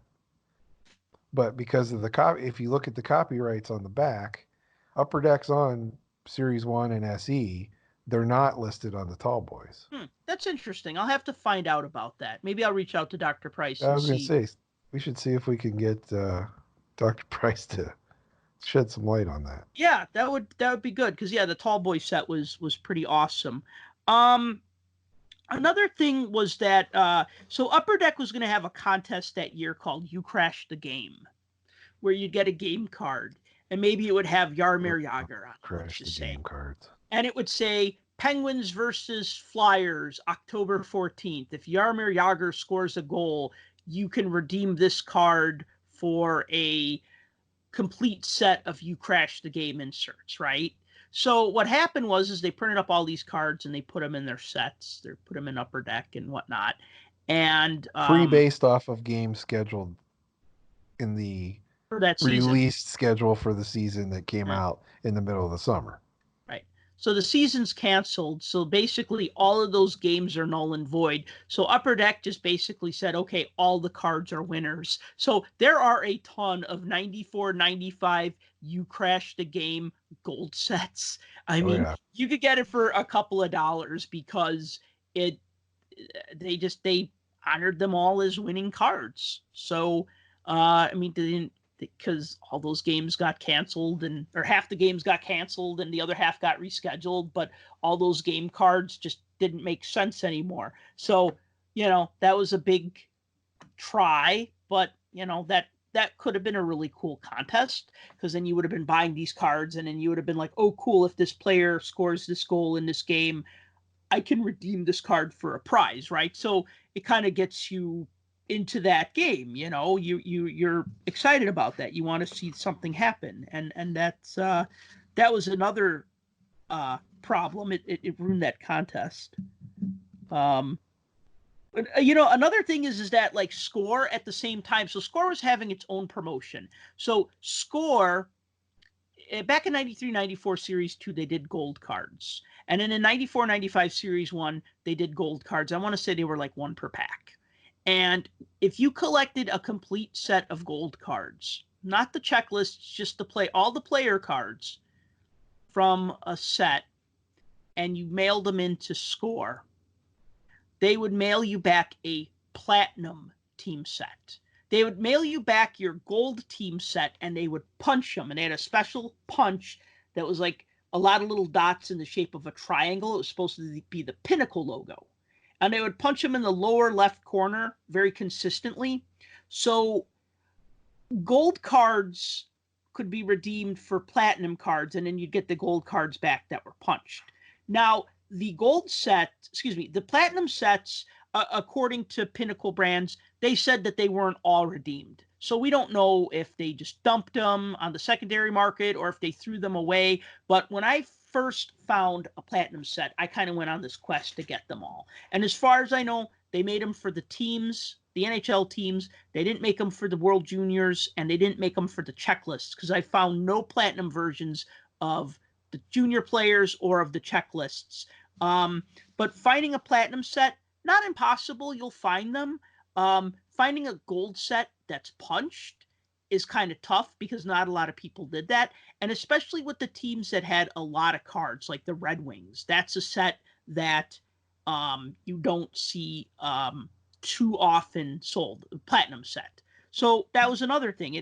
Score had this great idea for like, hey, let's get people to collect all the gold cards, and then they could mail them in and get a platinum set, right? And then that kind of fizzled as well. The only things I remember about the Score set is I remember finding a couple of the Dream Team cards that were like those holograms at a card shop once, and the guy thought that they were worth millions and millions of dollars. But I remember the boxes. They looked like Saved by the Bell. The boxes, the card boxes? Yeah, the box design. They looked like Saved by the Bell. Interesting. Like the Saved by the Bell logo. Very 90s aesthetic. Oh, yeah. All right. So earlier I mentioned the company Action Pact, which was known for its football cards, and they also made basketball cards. And their whole thing were they were these puffy cards. They were like those puffy stickers from the 80s, but these were puffy cards from the 90s. Well, 89 and forward to about 96 or so. So, I don't know. Did you ever like that action pack aesthetic, or did you find it too much of a gimmick where you had like these kind of 3D puffy cards? I had a lot of them. I had a lot of the football at one time, but they were weird. They were just weird because they were so thick. Couldn't Mm-hmm. really put them in anything, and they were kind of. I mean, it was like two cards pressed together. Mm-hmm. So many got damaged. Let's put it Mm-hmm. that way. Yeah, and then they had that, like a lot of them had like that gold foil. Yeah, At least the first year football cards they did. yeah, and I had the All Madden team set Mm-hmm. that they had of those, and I think my Barry Sanders got destroyed somehow. I don't remember exactly. So Action Pact was originally going to make a set of Hockey Hall of Fame cards.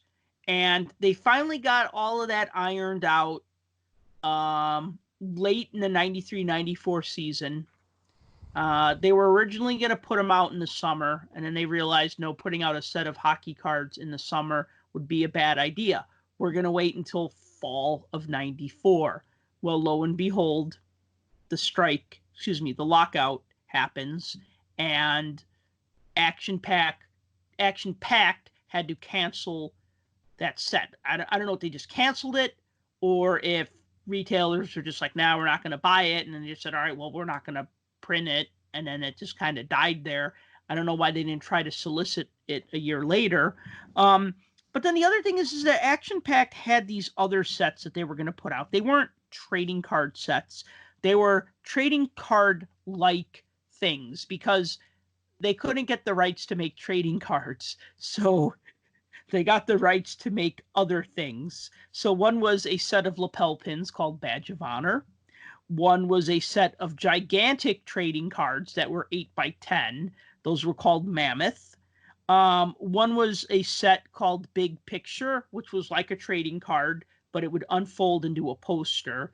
And then my favorite was a set of collectible drink coasters called Co-Stars. Co-stars. Co-Stars! Yes, the co-stars. The co-stars, right? Yeah.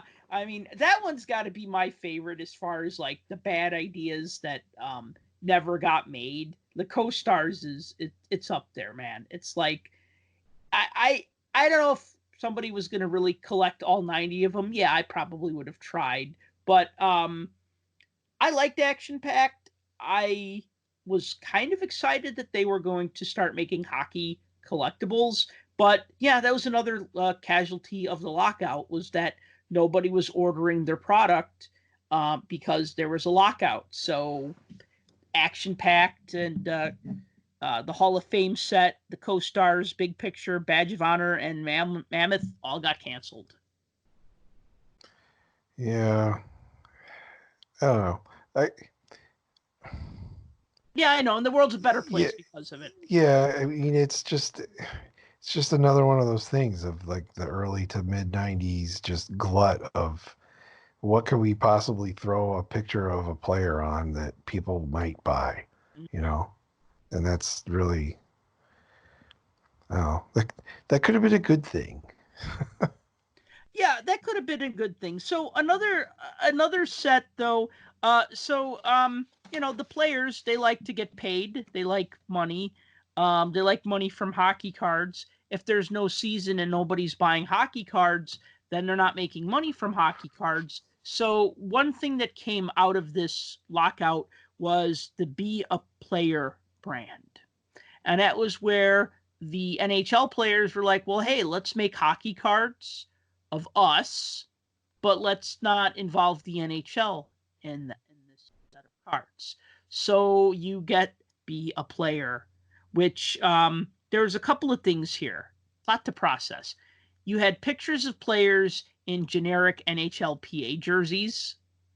You had pictures of players in just regular clothes doing regular guy things like playing pool or playing soccer, I guess.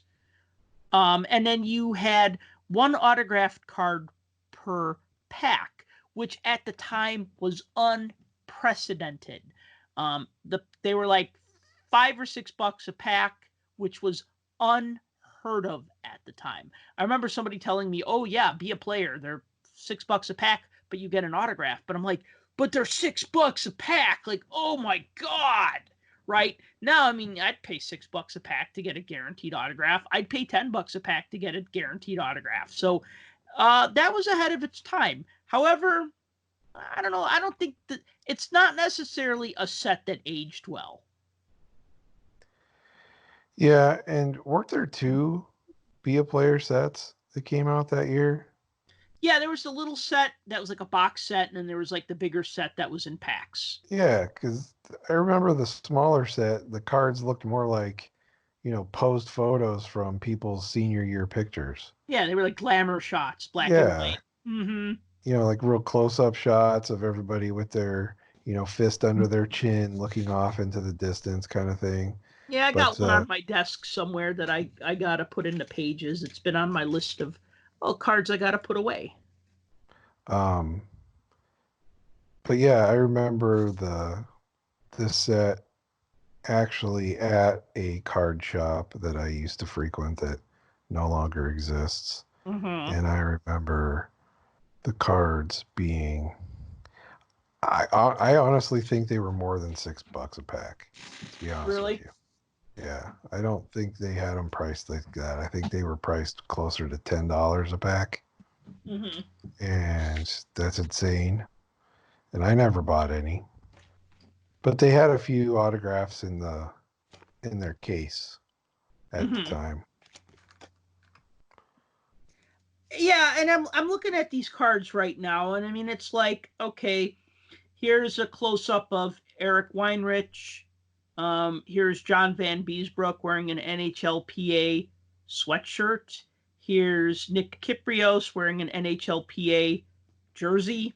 Here is Gilbert Dion. Looks like he is, I think he's holding, I don't know if he's golfing. He's just wearing like regular clothes. There's Theron Fleury and Todd Gill in NHLPA jerseys. I mean, You have the whole set in a binder? I have the whole set in the binder. Yeah. Go to like in the 100 sections where all the snapshots are. Okay, well, I got to pass Bill Ranford playing pool and Steve Yzerman wearing the Letterman jacket with NHLPA on the back. You gotta find the Adam Graves card where he looks like some weird guy lurking in the shadows. All right, so we're going. It was part of like the snapshot subset. Okay, all right. Let's see. What do we got here? Yes, that's actually called snapshots. Yeah. So find the Adam Graves one. There's Chelios looking very glamorous. It reminds me of like a guy that's sitting in a booth and you can't see him, and then he leans forward into the dim Adam light. Graves. Yeah, you can only see like. Doesn't it look like that? Yeah. like he was invisible, like the mobster who kind of leans forward. Yeah, he like leans out of the shadow into the light, and you're like, "Oh my God, it's Adam Graves!" Are you an assassin? Right? Yeah. And then it's got like cards of like the players as kids, which is actually kind of cool. I love these cards. And it has some cards with text written by Dennis Leary, which are hilarious, but unfortunately they're written in like some sort of handwriting font, so they're very tedious to read. And then like cards of the players golfing. Oh, and then the Fanimation cards where they're drawn as like superheroes. I don't remember the Dennis Leary ones. Yeah, he did. He wrote the backs of a few of the cards, and he had a card in the set as well. That was my motivation for ultimately buying the set years later, was because it had a Dennis Leary card, and he had written the card backs for some of the cards. I remember Dennis Leary being thrown into some NHL promotions back in the day. And he was a big Boston Bruins fan. I'm sure he still is, but for some reason I don't remember those ones. I'm gonna have to look and see if I have any. So anyway, so be a player, and then that for a little while that was like the set that didn't need NHL licensing, and of course the NHL hated it because here was a set of cards that the players made money on, but the league didn't make money on.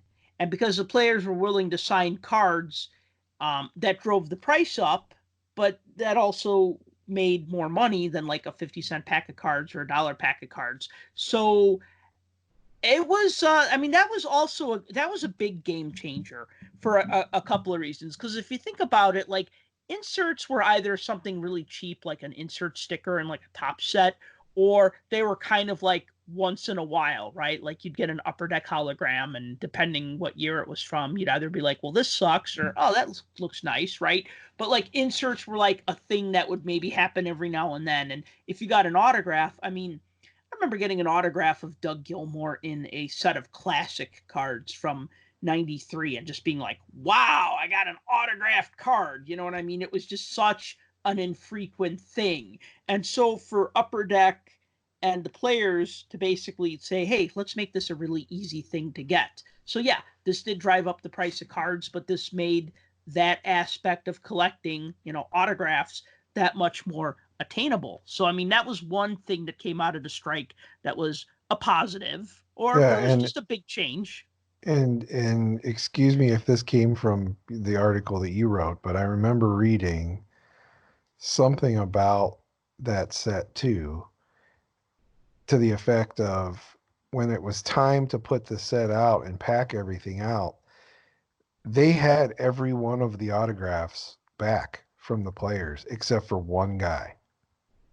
Like everybody signed and they had the autographs back in hand and were and available to pack out in the product at the time of release. Well, they So weren't really playing games, so they had lots of time. they had lots of time, but you know, aren't some of the don't some of these cards have like a print run of like 2,500 or something like that? Some of the autographs I'm or not something sure, crazy like that. but a lot of them, especially of just like the not so popular players, I mean, a lot of them could be found today for a buck or two. You'll pay more for like the better players, obviously, but I mean, it's not it's they were done in different quantities. Then I would argue that they were probably done in larger quantities. Yeah, but compared to today, look at how much of a pain in the butt and a problem that is for the card manufacturers to actually get all of their autographs back from players these days. And, you know, the rampant use of sticker autos because they Mm-hmm. just have them sign sheets and they just keep them on hand so they can put the autographs in the products. And if they don't, they just bombard you with redemptions because they have no other choices. You know, the fact that they had in this Be a Player set, you know, what was there, 180 cards, something like that? Something like that. I'll take a look while you talk. Yeah. To only get to get everybody to send everything back except for one player. That's crazy. I don't 180, know but how. they weren't all necessarily signed. I mean, I don't think they were signed Fanimation cards. I think the signed cards, and then they got some like rookie headliner cards. I don't think those were signed either. Um, but yeah, I But mean, yeah, still, I mean that big of a selection of players and only one guy. I think it was like Yuri Sleeger didn't send his back, but that was it. hmm yeah. So I mean, that was a big thing, and then also, what was I gonna say? One interesting effect that carried over to the next season, and I'll just read this off because it's interesting, but not like, I don't know, it's not like the like a mic drop, but like, so with the 95-96 season, card companies got a little creative with what they did with the card backs, because you had, instead of the players playing 84 games, they played 48 games. Okay, so they could just list what their stats were. But what I thought was creative was what each of the companies did. So what Topps did with their Bowman set was they listed out how each player did against the other teams in their division. So they broke down how, this player did against the other teams that played in his division.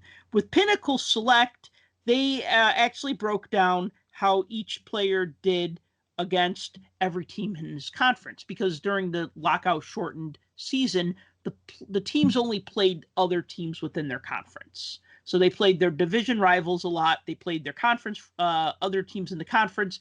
They didn't play teams from the other conference until the finals when the Devils and the Red Wings played. So, and also Pinnacle, with their Pinnacle set, what they did was they broke down how the players' performance of games at home versus games on the road. And then Donruss, I thought this was the most advanced analytics way back then. Yeah, way back then, right? Yeah, like and then Donruss, I like this one.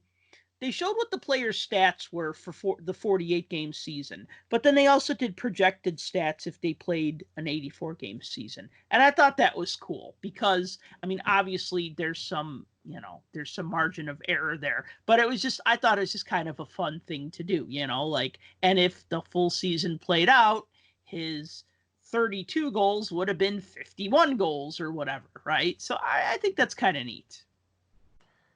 I was reading a tweet by somebody today about something similar to that, talking about Jason Zucker in the trade to Pittsburgh and the fact that he's got a bunch of points in just a few games. And what if he was here all season and we've got him signed through, we've got a long-term contract with him. And so if he puts up that kind of thing for a full season for the next 3 years, imagine the number of goals he's going to have.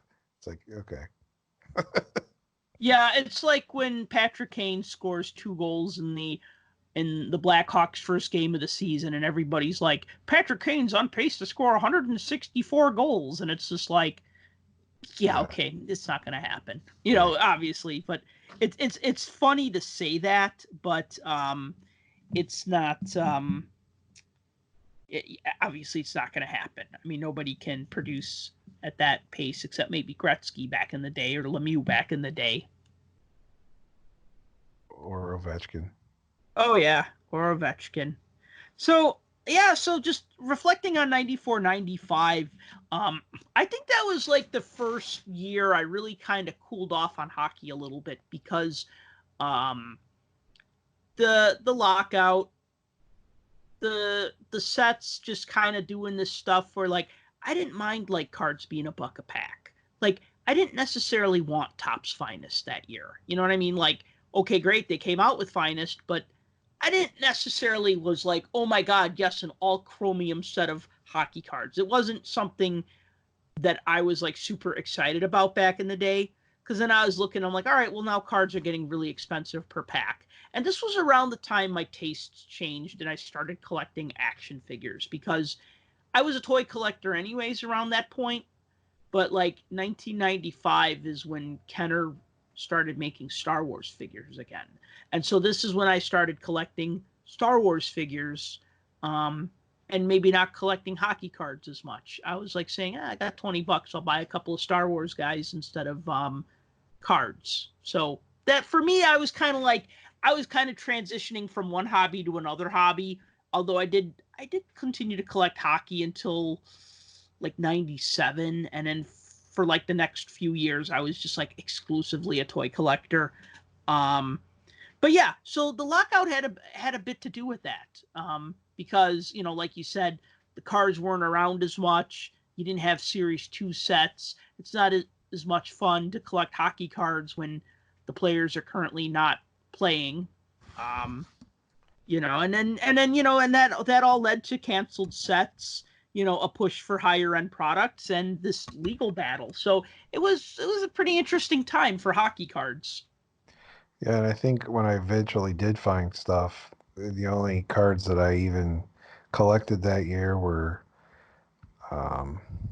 Leaf and Topps Premier and Ultra. I think Upper Deck, just the regular Upper Deck. Everything else was just either nowhere to be found or the Be a Player was just too expensive. And I didn't buy Finest either. I think that year, the sets that I bought, I remember buying Score and I remember buying Upper Deck because I always would buy Upper Deck. I actually remember buying a whole box of Upper Deck, but I can't remember if I bought it at full price or if I bought like a sealed box at Kmart for like a discount, like, because this was around the times when we were getting boxes like being sold as boxes for like 19.99 or something, right? Mm-hmm. So I remember buying Upper Deck that year. I remember buying Score. I think at that point I was pretty much done with Fleer Ultra, all those types of sets. I know that like Fleer came out with its Flair set, Flair. That was another high end set that came out that season. Yeah, and the packs were really fancy because they were like little boxes that would slide apart. Do you ever see those packs? Yeah. Yeah. And see, like with Finest, I wasn't even aware of Finest until years later. Mm-hmm. It was probably 90. I think it was probably 97. There was a small shop that had opened up, and I saw some of these cards with these blue borders that were shiny that had this peel cover on them, and I'm like, what the heck are these? And this guy had crazy prices on like Ryan Smith World Junior card and like Wade Redden and Ed Jovanovski and stuff, and they were all in this case. And I'm like, we got into this whole philosophical discussion on whether or not that peel stuff was meant to be pulled off the card or not.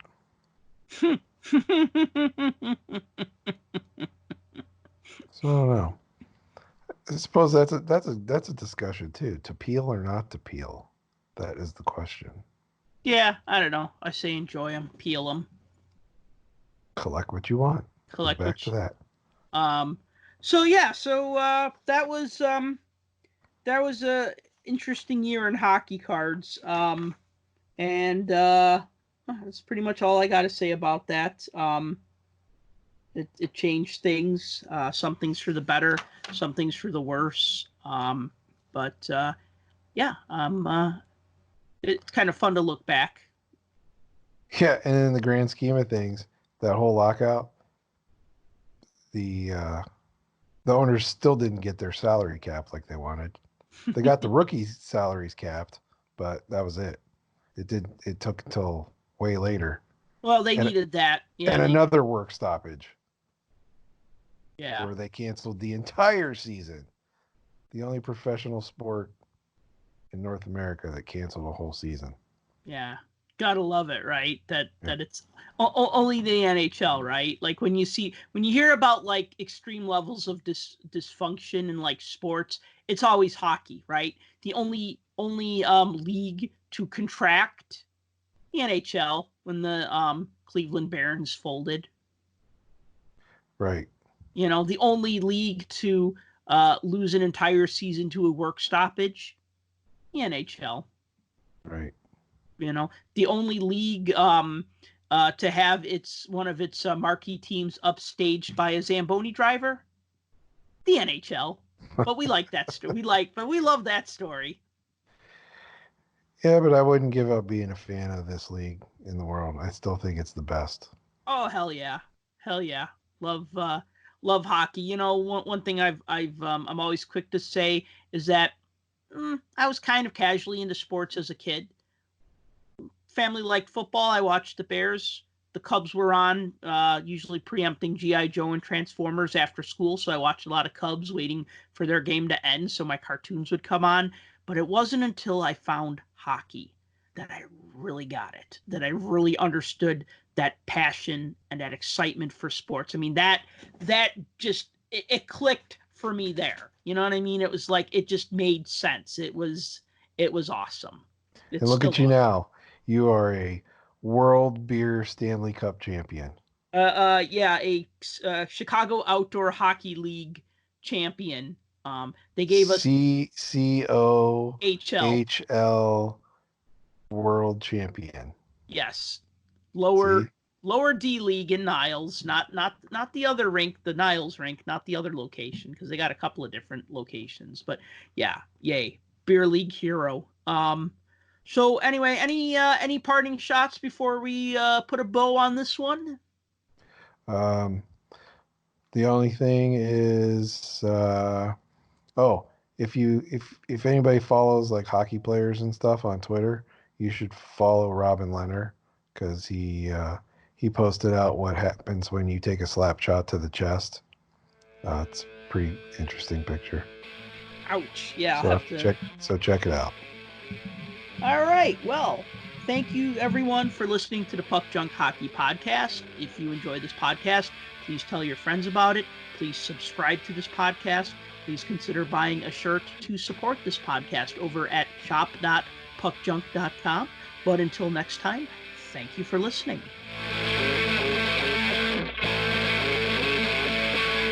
For more hockey goodness, follow us on Twitter at PuckJunk.